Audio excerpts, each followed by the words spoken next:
East India company को बंगाल, बिहार और उड़ीसा के दीवानी अधिकार कब सौंपी गई? देखिए, आप सब लोग जानते हैं 1764 में 22 अक्टूबर 1764 को बक्सर का युद्ध हुआ और बक्सर के युद्ध की समाप्ति इलाहाबाद के संधि के तहत हुई है। और इलाहाबाद की दो संधि हुई है। प्रथम संधि 12 अगस्त 1765 और द्वितीय संधि 16 अगस्त 1765। प्रथम संधि जो 12 अगस्त 1765 को हुई है, वह संधि मुगल बादशाह शाह आलम द्वितीय और रॉबर्ट क्लाइव नामक अंग्रेज के बीच हुआ है।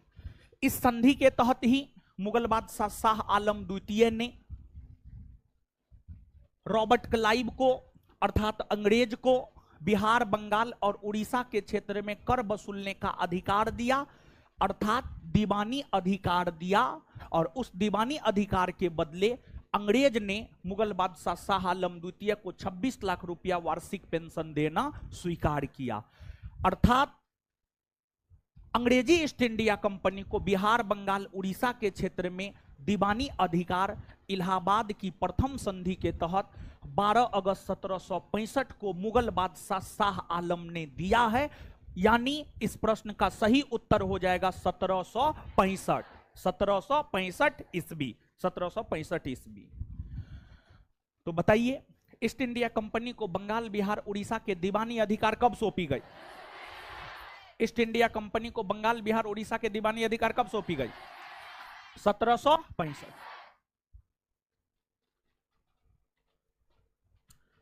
रेगुलेटिंग एक्ट किस वर्ष पारित किया गया? आप सब लोग जानते हैं, ब्रिटिश संसद ब्रिटिश कंपनी पर अपना नियंत्रण स्थापित करने हेतु सर्वप्रथम 1773 ईस्वी में जो एक्ट पारित किया है उसे हम लोग रेगुलेटिंग एक्ट कहते हैं। अर्थात जो रेगुलेटिंग एक्ट है यह 1773 ईस्वी में पारित हुआ है। यानी इसका उत्तर हो जाएगा बी। तो रेगुलेटिंग एक्ट किस वर्ष पारित हुआ है? रेगुलेटिंग एक्ट किस वर्ष पारित हुआ है?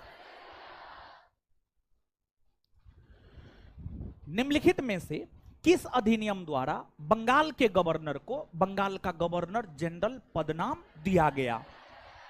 देखिए, आप सब लोग जानते हैं कि भारत में ब्रिटिशों की राजनीतिक प्रभुसत्ता की स्थापना 1757 के पलासी के युद्ध से हुआ है। और जब भारत में ब्रिटिशों की राजनीतिक प्रभुसत्ता की स्थापना 1757 के पलासी के युद्ध से हुआ, तो बंगाल के गवर्नर का पद लाया गया और बंगाल के गवर्नर का ही पदनाम बदलकर बंगाल का गवर्नर जनरल 1773 के रेगुलेटिंग एक्ट के तहत किया गया है। तो बंगाल के गवर्नर का पदनाम बदलकर बंगाल का गवर्नर जनरल 1773 के रेगुलेटिंग एक्ट के तहत किया गया है। और आगे चलकर 1833 के चार्टर एक्ट के तहत बंगाल के गवर्नर जनरल को भारत का गवर्नर जनरल, और फिर आगे चलकर 1858 के भारत परिषद अधिनियम के तहत भारत के गवर्नर जनरल को भारत का वायसराय नाम दिया गया। क्लियर है बात? तो इस प्रकार इसका उत्तर क्या हो जाएगा? ए। तो निम्नलिखित में से किस अधिनियम द्वारा बंगाल के गवर्नर को बंगाल का गवर्नर जनरल पद नाम दिया गया? किस एक्ट के तहत? निम्नलिखित में से किस अधिनियम द्वारा मद्रास एवं मुंबई के गवर्नर बंगाल के गवर्नर जनरल के अधीन हो गए? देखिए, आप पॉलिटी पढ़ रहे हैं, आपने आधुनिक भारतीय इतिहास भी पढ़ा है, आधुनिक भारतीय इतिहास भी आपने पढ़ा है।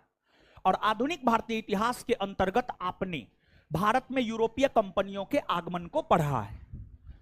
और जब भारत में यूरोपीय कंपनियों के आगमन को हमने पढ़ाया था, तो उसमें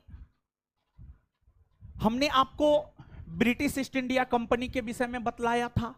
और जो ब्रिटिश ईस्ट इंडिया कंपनी था, ब्रिटिश ईस्ट इंडिया कंपनी का 3 मुख्यालय नगर था, 3 प्रेसिडेंसी नगर था।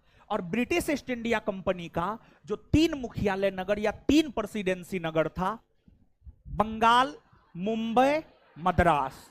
बंगाल प्रेसिडेंसी, मुंबई प्रेसिडेंसी और मद्रास प्रेसिडेंसी। शुरू में बंगाल प्रेसिडेंसी अपना अलग स्वतंत्र था, वहां के अलग गवर्नर जनरल होते थे। मद्रास प्रेसिडेंसी अपना स्वतंत्र था, वहां के अलग गवर्नर जनरल होते थे। मुंबई प्रेसिडेंसी अपना अलग स्वतंत्र था, वहां के अलग गवर्नर जनरल होते थे। तो तीनों प्रेसिडेंसी नगर एक दूसरे से स्वतंत्र था, तीनों प्रेसिडेंसी नगर एक दूसरे से स्वतंत्र था। बंगाल, मुंबई, मद्रास तीनों स्वतंत्र था और तीनों का अपना अलग अलग गवर्नर जनरल हुआ करता था। लेकिन जब 1773 का रेगुलेटिंग एक्ट आया तो 1773 के रेगुलेटिंग एक्ट के तहत मुंबई और मद्रास दोनों प्रेसिडेंसी नगर के गवर्नर जनरल को बंगाल प्रेसिडेंसी के गवर्नर जनरल के अधीन कर दिया गया।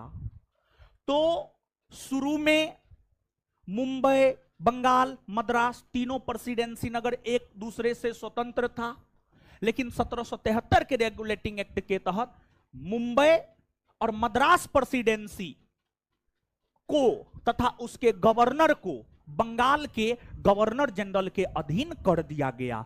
अर्थात इस प्रश्न का सही उत्तर हो जाएगा 1773 का रेगुलेटिंग एक्ट। 1773 का रेगुलेटिंग एक्ट। निम्नलिखित में से किस अधिनियम द्वारा मद्रास एवं मुंबई के गवर्नर बंगाल के गवर्नर जनरल के अधीन हो गए? निम्न में से किस अधिनियम द्वारा मद्रास एवं मुंबई के गवर्नर बंगाल के गवर्नर जनरल के अधीन हो गए? किस एक्ट के तहत मद्रास और मुंबई के गवर्नर को बंगाल के गवर्नर जनरल के अधीन कर दिया गया?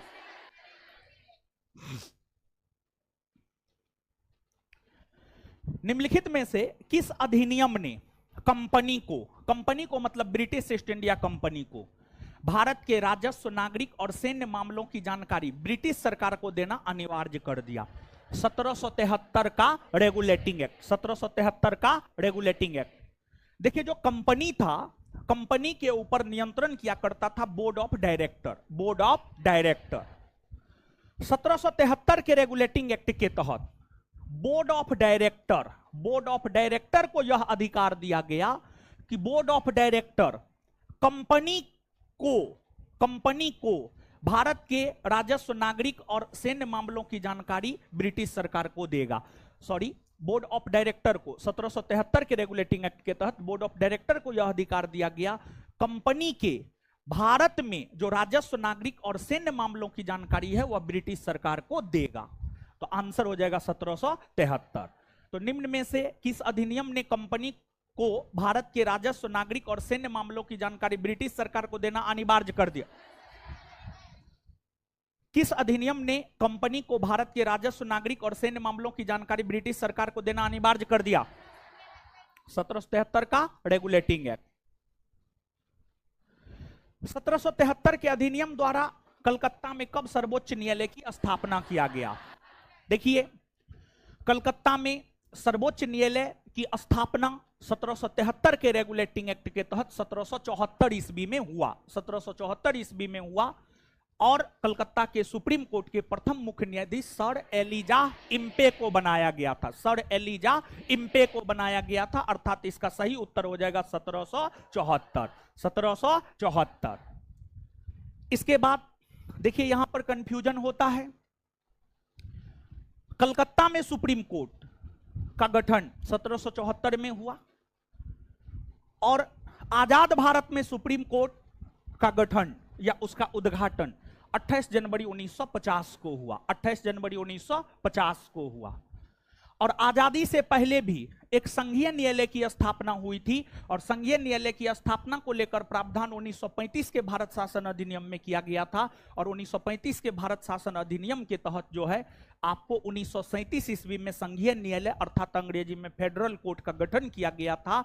इसके अलावे भारत में हाईकोर्ट का गठन भी हुआ है। 1862 में मुंबई, मद्रास, कलकत्ता में हाईकोर्ट का गठन हुआ और उसके बाद धीरे धीरे जो है भारत के अलग अलग शहरों में हाईकोर्ट के गठन होने प्रारंभ हुए। तो हर अलग अलग चीज है। आप लोग जो है हर चीज को एक में ही मिक्स कर देते हैं, तो एक में मिक्स नहीं करना है। तो अलग अलग प्रावधान है, अलग अलग प्रावधान के तहत अलग अलग जगह हाईकोर्ट या सुप्रीम कोर्ट के गठन हुए हैं। तो यहां पर कलकत्ता में सुप्रीम कोर्ट के गठन को लेकर पूछा जा रहा है। कलकत्ता में सुप्रीम कोर्ट का गठन 1773 के रेगुलेटिंग एक्ट के तहत 1774 ईस्वी में हुए हैं। तो 1773 के अधिनियम द्वारा कलकत्ता में कब सर्वोच्च न्यायालय की स्थापना किया गया? आए 1773 के अधिनियम द्वारा कलकत्ता में सुप्रीम कोर्ट का गठन कब किया गया? 1774। निम्नलिखित में से किस अधिनियम को बंदोबस्त अधिनियम के नाम से जाना जाता है? देखिए 1773 के रेगुलेटिंग एक्ट में कई सारी कमियां थी। 1773 के रेगुलेटिंग एक्ट में जो कई सारी कमियां थी, इस वजह से 1773 के रेगुलेटिंग एक्ट को प्रयास और भूल की संज्ञा भी दी जाती है। उस एक्ट की कमियों को दूर करने के लिए ही 1781 ईस्वी में एक्ट ऑफ सेटलमेंट लाया गया। एक्ट ऑफ सेटलमेंट लाया गया और 1781 ईस्वी में जो एक्ट ऑफ सेटलमेंट लाया गया है, उस एक्ट ऑफ सेटलमेंट को ही हिंदी में बंदोबस्त अधिनियम कहा जाता। बंदोबस्त अधिनियम कहा जाता। बंदोबस्त अधिनियम कहा जाता है। तो 1781 के एक्ट ऑफ सेटलमेंट को हिंदी में बंदोबस्त अधिनियम कहा जाता है। तो बंदोबस्त अधिनियम के नाम से जाना जाता है 1781 का एक्ट ऑफ सेटलमेंट, जो कि 1773 के रेगुलेटिंग एक्ट की कमियों को दूर करने के लिए लाया गया था। तो इसका आंसर क्या हो जाएगा? बी। तो किस अधिनियम को बंदोबस्त अधिनियम के नाम से जाना जाता? 1781 के एक्ट ऑफ सेटलमेंट। किस अधिनियम को बंदोबस्त अधिनियम के नाम से जाना जाता है? किस अधिनियम को बंदोबस्त अधिनियम के नाम से जाना जाता? 1781 का। चलिए, किस अधिनियम द्वारा भारत में कंपनी के अधीन क्षेत्र को पहली बार ब्रिटिश आधिपत्य क्षेत्र कहा गया? देखिए, ध्यान दीजिएगा, अंग्रेजी कंपनी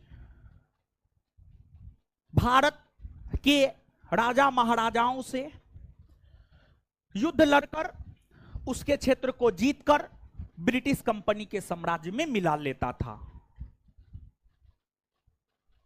जब 1784 का पिट्स इंडिया एक्ट पारित हुआ, तो 1784 के पिट्स इंडिया एक्ट में यह प्रावधान किया गया कि अंग्रेजी कंपनी भारतीय राजा महाराजाओं से जिन क्षेत्रों को जीतेगा, वह क्षेत्र ब्रिटिश आधिपत्य का क्षेत्र कहलाएगा। अर्थात इस प्रश्न का सही उत्तर हो जाएगा 1784 का पिट्स इंडिया एक्ट। तो किस अधिनियम द्वारा भारत में कंपनी के अधीन क्षेत्र को पहली बार ब्रिटिश आधिपत्य क्षेत्र कहा गया? 1784 का। किस अधिनियम द्वारा भारत में कंपनी के अधीन क्षेत्र को पहली बार ब्रिटिश आधिपत्य का क्षेत्र कहा गया? 1784 का पिट्स इंडिया एक्ट।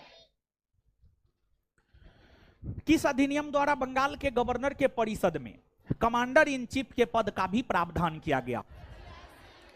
देखिए, 1784 का जो पिट्स इंडिया एक्ट था, 1784 के पिट्स इंडिया एक्ट में संशोधन 1786 में हुआ।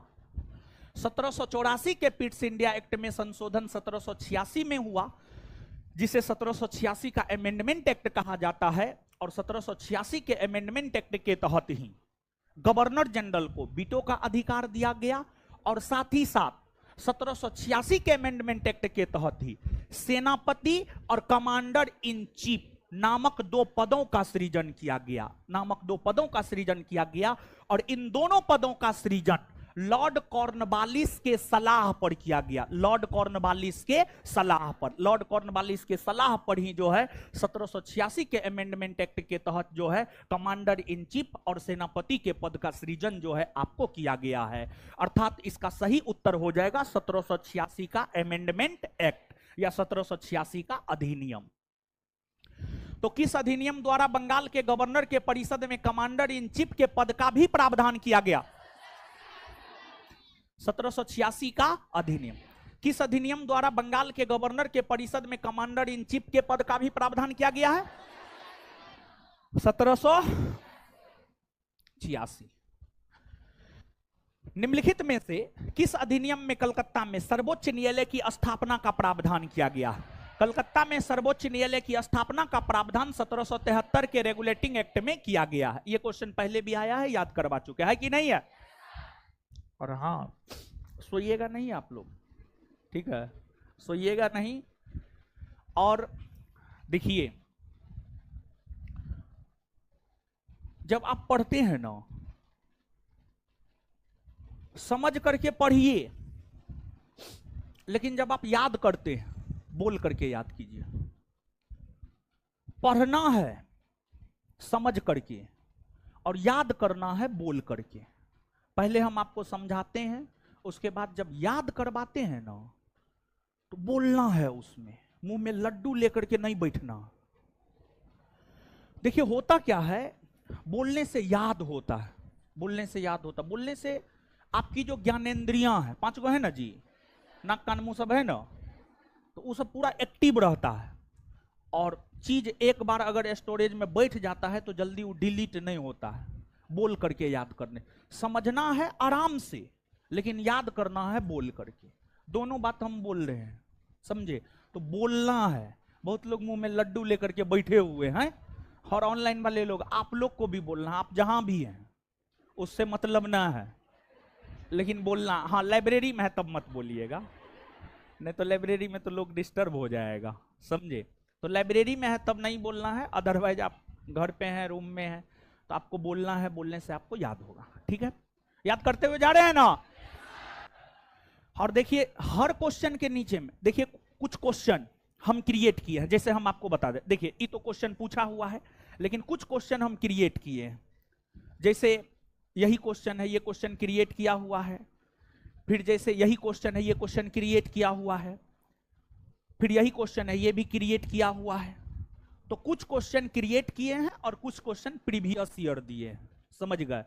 और इसमें घटना चक्र, लुसेंट ऑब्जेक्टिव, क्राउन और भी कई सारा बुक, मतलब शानदार कलेक्शन है।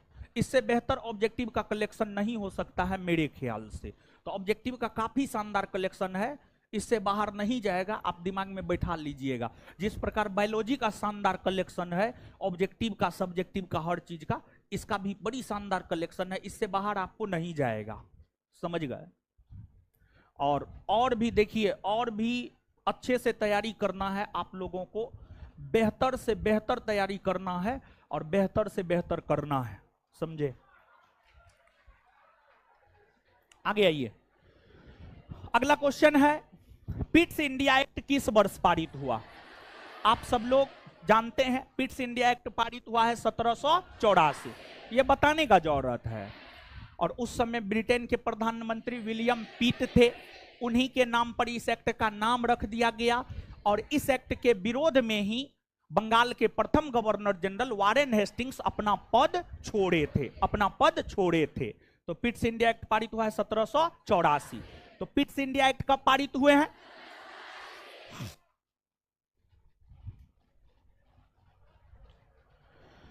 किस अधिनियम के द्वारा ब्रिटिश संसद ने चाय और चीन के साथ व्यापार को छोड़कर ईस्ट इंडिया कंपनी के भारत के साथ व्यापारिक एकाधिकार को समाप्त कर दिया? 1813। 1813 के चार्टर एक्ट में यह प्रावधान किया गया कि जो ब्रिटिश ईस्ट इंडिया कंपनी है, उस कंपनी को अब भारत के साथ सिर्फ चाय के व्यापार पर एकाधिकार है और पूर्वी एशियाई देशों में सिर्फ चीन के साथ व्यापार करने का एकाधिकार है। इसके अलावे उनके अन्य सभी एकाधिकार को छीन लिए गए और हर ब्रिटेन की कंपनी और हर ब्रिटिश वासी को यह अधिकार दिया गया कि वह भारत आकर के व्यापार अब कर सकता है, भारत आकर के व्यापार कर सकता है। देखिए 1813 के चार्टर एक्ट पारित होने से पहले तक क्या था? 1813 के चार्टर एक्ट पारित होने से पहले तक यह था कि भारत में व्यापार सिर्फ और सिर्फ ब्रिटिश ईस्ट इंडिया कंपनी करेगी। तो भारत में व्यापार सिर्फ और सिर्फ ब्रिटिश ईस्ट इंडिया कंपनी करेगी, यही कंपनी का एकाधिकार था। कंपनी के इसी एकाधिकार को छीन लिया गया और 1813 के चार्टर एक्ट के तहत सभी ब्रिटिश कंपनी, सभी ब्रिटिश व्यापारी, सभी ब्रिटिश नागरिकों के लिए भारत के व्यापार का द्वार खोल दिया गया कि अब कोई भी कंपनी आकर के भारत में व्यापार कर सकती है, कोई भी ब्रिटेन वासी भारत में आकर के व्यापार कर सकता है।